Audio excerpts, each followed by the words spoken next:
Les marchés avec CMC Markets, trading de CFD sur action, Forex et indices. Alors, chose promise, chose due, voilà l'analyse technique de Valneva qui m'a été demandée plus d'une quarantaine de fois sur le sympathique forum Boursorama éponyme. Alors, on va commencer, il y a beaucoup de choses à dire, par une analyse purement technique, hein. On va voir qu'effectivement, il y a du mieux. Il y a du mieux parce que le SAR, c'est les petits points rouges ici. Bien, ils viennent d'être cassés aujourd'hui par la séance qui est à plus de 15%. Vous voyez, lorsque les petits points rouges sont cassés par la bougie, eh bien, ça, généralement, ça initie une tendance haussière. Regardez, alors là, je vais virer un petit peu l'ellipse pour qu'on voit mieux. Voilà, c'est ici. Il y a un petit point vert qui se substitue au point rouge. Ça veut dire que le SAR a basculé positif. Quand ça se produit, comme c'est le cas ici, ou encore là, vous voyez que très généralement, on va plus haut que sur la séance où on a cassé le SAR. Donc ça, c'est assez encourageant. Bon, parfois la hausse est assez mesurée, comme ça a été le cas ici. Ok, mais dans la plupart des cas, eh bien, on peut être relativement optimiste par rapport à ça, mais il faut bien sûr combiner avec d'autres outils. Autre élément favorable au niveau technique, c'est le MACD. Regardez le MACD, il est en train de croiser son signal à la hausse. Ça s'est produit ici et encore là.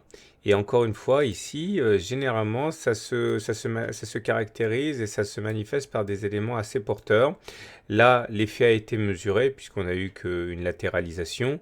Mais lorsque ça s'est produit l'avant-dernière fois, ici, eh bien, ça a donné lieu à une hausse vraiment très conséquente, hein, puisque entre le moment où on a cassé et les plus hauts, on est passé de 3,35 à 7,98 euros. Alors là, pareil, rien ne fonctionne à 100% en analyse technique, mais ce sont des éléments qui sont généralement, pour le moins, encourageants. J'aimerais maintenant parler du CCI. Là aussi, c'est assez encourageant parce que le CCI, il vient de passer au-dessus de la ligne des moins 100. Les précédentes fois que ça s'est passé, ça a été ici, où on a eu une lente hausse, donc rien de bien impressionnant, mais ça s'est aussi produit ici, où on a eu une hausse quand même plus importante, hein, qui nous a amené de 4,7 à 5,7. Donc ce sont des éléments qui sont assez encourageants, et avec la hausse des volumes du jour, eh bien, on voit qu'effectivement, la hausse de 15,5% pour l'instant n'est pas fortuite, hein. Il y a véritablement des intérêts acheteurs. C'est ce que montre en fait cette augmentation, hein, des volumes assez significatifs sur la séance du jour. Je rappelle, hein, ici on a une unité de temps hebdomadaire, c'est-à-dire que chaque bougie correspond à une semaine de cotation. Alors maintenant, s'il fallait relativiser un petit peu tout ça, j'aimerais attirer votre attention sur un moyenne mobile à 30 semaines. Ici, attendez que je ne raconte pas de bêtises. Oui, c'est une moyenne mobile à 30 semaines. Et on voit que cette moyenne mobile à 30 semaines n'est jamais facile à passer, hein. La dernière fois qu'on est venu l'attaquer, c'était là et là, et on a échoué. On est repassé en dessous en fin de semaine, hein. Donc en semaine, on est allé la titiller, mais en fin de semaine, on a clôturé en dessous. On comprend pourquoi la séance du jour, eh bien, justement, est venue buter sur les 4,5. Si on arrivait à clôturer au-dessus de cette moyenne mobile à 30 semaines, la dernière fois que ça s'est produit, c'était là. Ok, vous voyez la belle hausse à laquelle on a eu. Donc véritablement, il faudra surveiller de près, hein, les 4,5, 4,6 euros parce que derrière, ça pourrait être un boulevard. Mais encore faut-il le passer. Si on passe maintenant à une analyse purement graphique de Valneva, on voit que ce qui est très encourageant dans l'histoire, c'est qu'on est en train de casser un biseau descendant. Les biseaux descendants, c'est le fait qu'on ait deux obliques qui descendent et qui convergent. Et généralement, ça, c'est un très bon signal. Bon, ça se casse par le haut dans 7 à 8 cas sur 10. Donc, bon, pour l'instant, rien d'anormal, hein, c'est tout à fait classique que l'on casse par le haut. Et les objectifs sont multiples. Les objectifs se déterminent un par un, hein. C'est d'abord les points d'accroche, hein, de l'oblique, c'est-à-dire qu'on aurait pour objectif d'aller chercher les 4,90, puis si ça passe, pourquoi pas les 5,76 et pourquoi pas le point le plus haut du biseau, à savoir les 7,87. Mais encore une fois, il faut voir les choses étape par étape. Alors ça serait invalidé si on réintègre le biseau, auquel cas il faudrait le retracer. La dernière fois qu'on en a eu un, c'était ici. Regardez, il était très très beau. Il était pareil, un biseau descendant. Et les objectifs, une fois qu'on a cassé le biseau, à l'aide d'un gap d'ailleurs, on y reviendra un petit peu plus tard, et bien on voit bien que les objectifs ont été ralliés à un. D'abord ce point-là, le premier point d'accroche à 5,79 qui a été touché, et au bout du bout, Les 7,13 ici ont été également touchés, mais beaucoup plus tard. Donc vous comprenez que c'est une configuration graphique qui est assez intéressante, hein. On enchaîne avec globalement, alors là vous pouvez voir en orange ce qu'on appelle une figure d'élargissement descendant. J'ai fait des e-books sur tout ça, hein, si vous voulez avoir des exercices pour vous entraîner. Et là aussi, il faut savoir que ce genre de figure se casse beaucoup plus souvent par le haut que par le bas. Alors, rien ne fonctionne, ça fait la troisième fois que je dis à 100% d'analyse technique, mais il faut quand même savoir que ça se casse plus souvent par le haut que par le bas. Malheureusement, les dernières fois qu'on est venu se frotter au haut de la figure, c'était ici et là. Malheureusement, ça n'a pas fonctionné. Une fois de plus, hein, on avait réussi à sortir lors de la semaine, mais finalement en clôture, on a réintégré.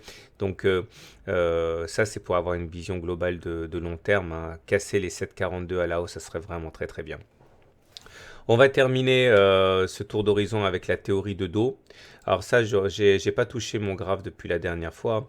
Au regard de la théorie de dos, eh bien lorsque les creux sont descendants et que les pics sont descendants, on est en tendance baissière. Par contre, lorsque les pics et les creux deviennent ascendants, on est en tendance haussière de moyen long terme. Et là, ce qui est intéressant, c'est que le précédent pic s'est fait de manière ascendante par rapport à celui qui le précédait. Et là, actuellement, il semblerait que nous soyons en train de dessiner effectivement des creux ascendants aussi. Et ça, c'est très encourageant. Ça veut dire que, bon, à moins que l'on descende plus bas que les 3,48, ce qui nous mettrait franchement dans une situation assez délicate, eh bien, a priori, on est dans un scénario de pic et de creux ascendant, ce qui nous mettrait dans une tendance haussière de long terme. Donc surveillons de près. Si effectivement c'est validé, eh bien un dépassement des 7,90 serait dans les tuyaux d'ici quelques mois. Invalidation en cas de cassure des 3,45, auquel cas on se remettrait dans une situation un peu délicate. Et a fortiori, si on cassait les 2,89, ce qui voudrait dire que les creux redeviendraient descendants, un petit peu comme ça serait pas très très bon. Alors maintenant, place à Ichimoku. Ichimoku, alors pour le coup, bon, c'est complètement différent pour ceux qui ne connaissent pas. L'idée, c'est de regarder la position par rapport au nuage. Ça, c'est le nuage. Et vous voyez, lorsqu'on est au-dessus du nuage, on est en tendance haussière. Lorsqu'on est en dessous du nuage, on est en tendance baissière. Donc là, inutile de se voiler la face. Au regard du système Ichimoku, on est toujours en tendance baissière, puisque vous voyez bien qu'on est en dessous du nuage. Regardez la belle baisse qu'on a eue là. Par contre, si on arrivait à repasser au-dessus des 5 euros, on serait dans le nuage, donc en tendance neutre. Et la vraie délivrance serait un passage au-dessus de 5,9 là, le haut du nuage, ce qui signifierait en gros qu'on bascule en tendance haussière au regard du système Ichimoku. Bon, alors si on fait un bilan, graphiquement, c'est bien. Techniquement, c'est moyen plus, il faudrait casser la moyenne mobile à 30 semaines. Et en termes Ichimoku, c'est toujours en tendance baissière. Si on prend les choses une par une, je pense que le plus important, comme j'ai dit tout à l'heure, ça serait de clôturer au-dessus de la zone des 4,5, 4,6, qui voudrait dire qu'on se serait affranchi à la fois de la moyenne mobile à 30 semaines dont j'ai parlé tout à l'heure, et également de cette courbe verte qui est la courbe Kijun, hein, et vous voyez comme elle joue un rôle de résistance à la hausse, hein. Donc ça, c'est vraiment nos ennemis à court terme, hein.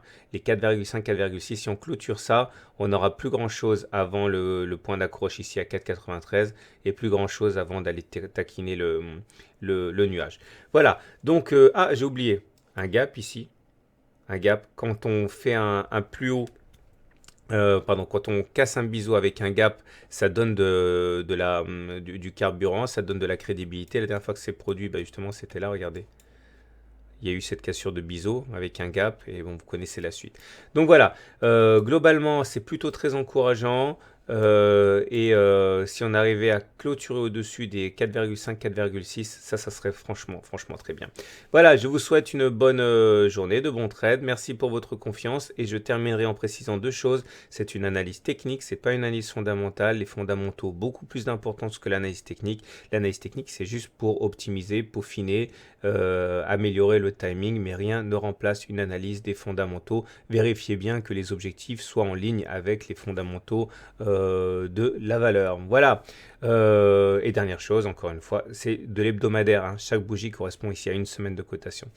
À très bientôt pour une mise à jour. Et si vous ne connaissez pas mon travail, je suis Trado, j'ai un blog, je fais des vidéos d'analyse technique et vous pouvez découvrir mon livre qui est 100% gratuit, hein. Vous envoyez e-book gratuit à trado@gmail.com et je vous envoie mon livre avec la vidéo exclusive de 25 minutes, avec les exercices corrigés pour découvrir l'analyse technique et apprendre à combiner les bases de l'analyse technique à vos analyses fondamentales sur les valeurs.